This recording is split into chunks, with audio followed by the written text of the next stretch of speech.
The best stories that I know about nomads, people like Louis Riel, are the stories in which history vindicates them.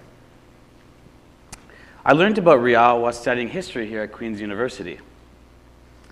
And I learned that Riel was a Métis man who stood up for his people, their rights, and their culture. And this mission actually led ultimately to his execution by the Canadian government in 1885. To simplify appallingly, Riel stood up and said no. He was a rebel. In many ways, much the same way that we're looking at the people now at Wall Street, or in Tunisia, or in Tahrir Square. They've all stood up for something. And whether we know today or in decades from now, that means something. History is the product of our primary documents. We also understand it through narrative. Homer knew this, so did Chester Brown. And traditionally, we've always known history through the written word. But as times are changing, so is our understanding of history, because the tools that we have in front of us are growing and multiplying on a daily basis.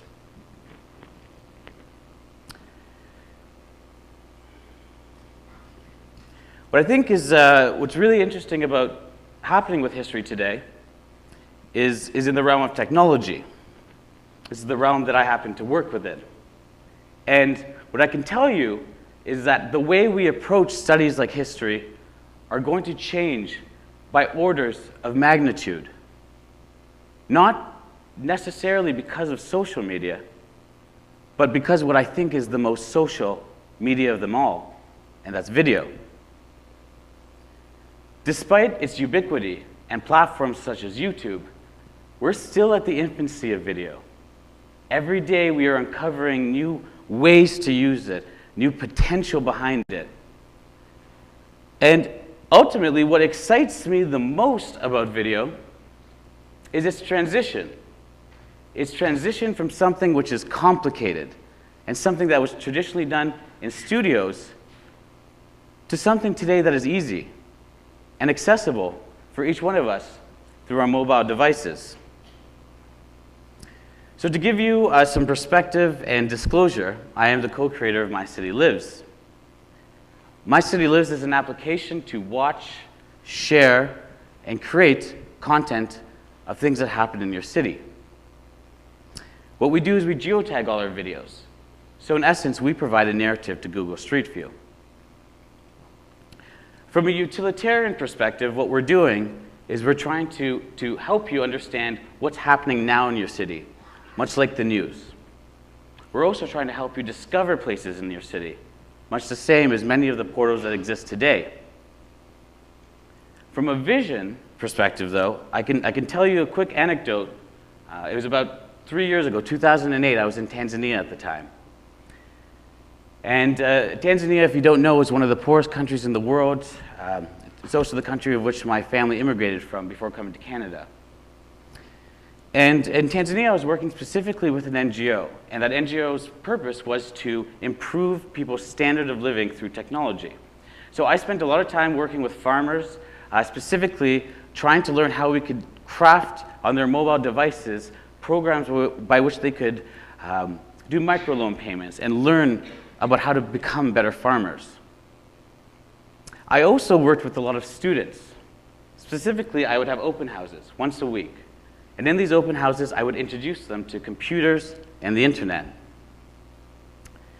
And these kids, without fail, every time would always ask me, "Brother Dill, what's Toronto like?"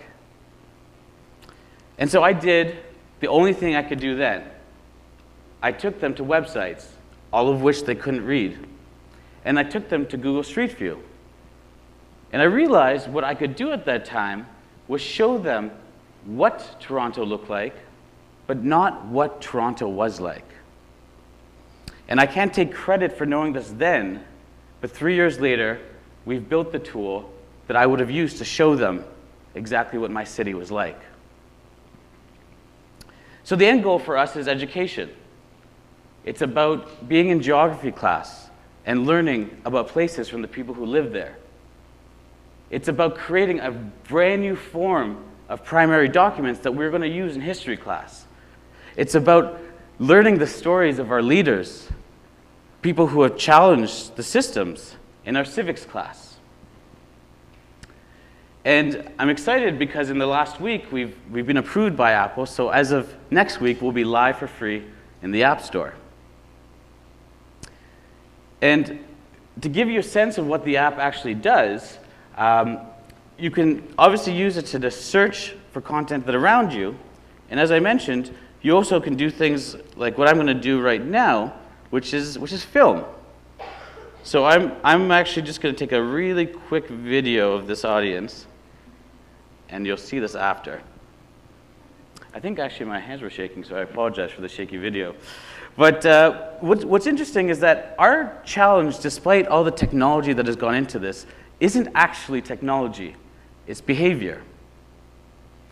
We all have cameras on our phones, but how many of you have watched a video from someone's phone and said, "That's great video"? Doesn't happen very often. And the reason why is that behavior doesn't exist right now. We have the tools, but not the knowledge. So what we've conceived are very simple ways by which we can start building that knowledge and behavior.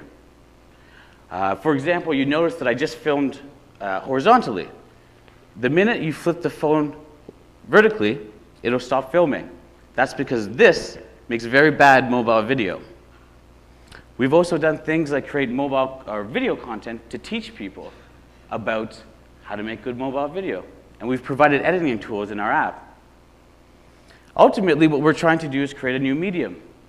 And that medium is watchable mobile video that has all the benefits of realness and immediacy combined with the very best of traditional filmmaking. The second challenge, and so the first challenge we face has to do with creating content with mobile. The second is way more of a humdinger. It's about being on film.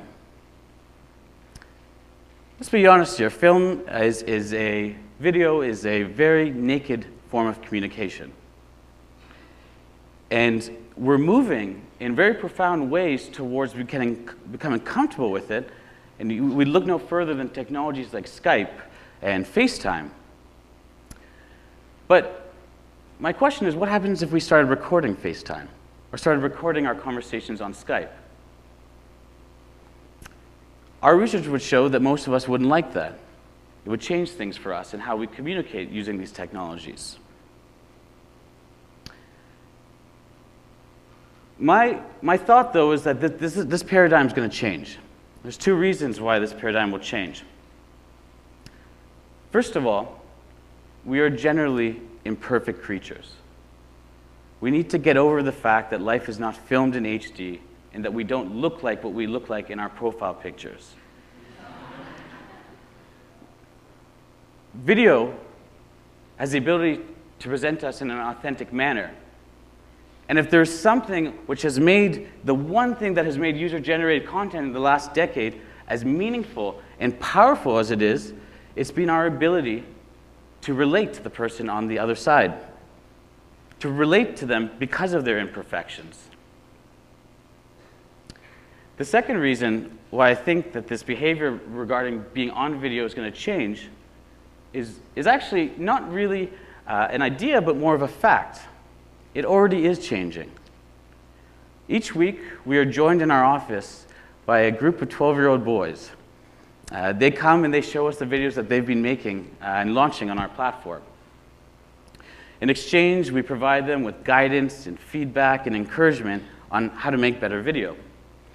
The funny thing is that we have learned far more from them than I think that we've been able to impart to them. What we've learned is that these kids have been making videos since they were 6. They've been editing videos from that time as well. What we've learned is that these kids are making videos for school projects, that they're making videos because they are bored, because they're also making videos because they want to create.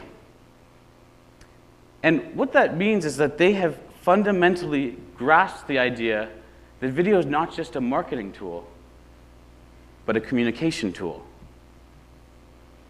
my friend Guy Gao, he's one of the smartest people I know on video, he would say that whereas video used to be about communicating, or rather consuming information by the masses, today what's happening is that the masses are communicating information and they're creating it. And so ultimately, with that in mind, just imagine what we can do once we start figuring out how to use these things properly. If you imagine the worst, you imagine a future in which we are filming each other all the time. And I agree that's kind of creepy.